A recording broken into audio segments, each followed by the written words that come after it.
Hello viewers, আজকে আমি চলে এসেছি এসবিআই সিএসপি সংক্রান্ত নতুন একটা ভিডিও নিয়ে। আমার নাম দীনেশ মণ্ডল। তো আমি এসবিআই সিএসপি একটা গ্রাহক। তো আমি আজকে মেনলি দেখাবো মার্চ মাসে 2024 আমরা সিএসপি থেকে কত টাকা কমিশন পেলাম তার একটা লাইভ ভিডিও। তো প্রথমে আমি চলে আসছি আমাদের যে কমিশন স্ট্রাকচারের লিস্টে, সেটা আমি আপনাদেরকে আজকে দেখিয়ে দেবো। তো এটা আপনারা নিজেরা দেখতে পারবেন।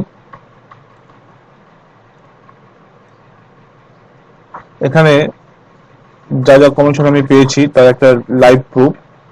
আমার যেহেতু প্রায় 10 মাসের উপরে সিএসপি আমি চালাচ্ছি, তো সেখানে আপনারা দেখতে পাচ্ছেন এটা আমার সিএসপি মেন কেউ আছে, আমার সুদীপ আমার স্ক্রিন নামে, আমি সাব কেউ আছি।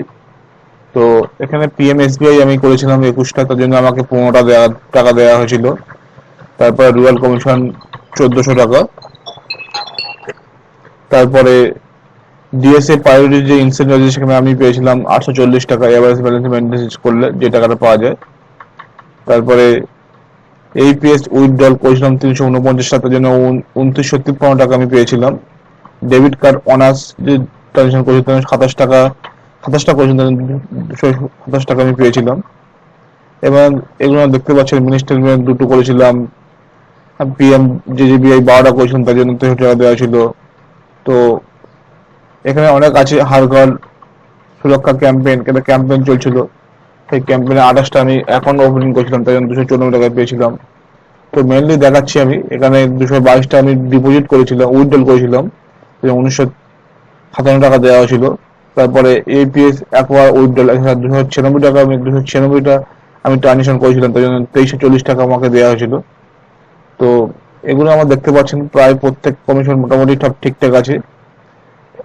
এছাড়াও যে পাসবুক প্রিন্টার আমি কিনেছিলাম, বাই করেছিলাম, তার জন্য আমাকে প্রতি মাসে 610 টাকা করে দেওয়া হয়। যে পাসবুকটাকে আমি কিনবেন তার টাকা আপনাকে প্রতি মাসে ফেরত দেবে কোম্পানি, মানে এসবিআই তরফ থেকে। এছাড়া 431টা আমি পাসবুক প্রিন্টিং করেছিলাম, তাদের 509 টাকা দেওয়া ছিল। এইভাবে দেখে এই টোটাল যে কমিশন, এখানে যা করবেন আপনি, এখানে আমরা কোনো কিছু আপনাকে এসবিআই তরফ থেকে আমাকে কোনো কিছু আপনাকে ফেরাবেন না, মোটামুটি সবকিছু কমিশন আপনাকে দিয়ে দেবে। এখানে আমি টোটাল করলাম, দেখতে পাবেন 15,000 সামথিং কিছু টাকা কমিশন এখানে আপনি পাবেন। তো যেহেতু নতুন সিএসপি, 15,000, 10,000, 15,000 টাকা আপনি 2-3 বছরের মধ্যে আপনি রিজার্ভ করতে পারেন।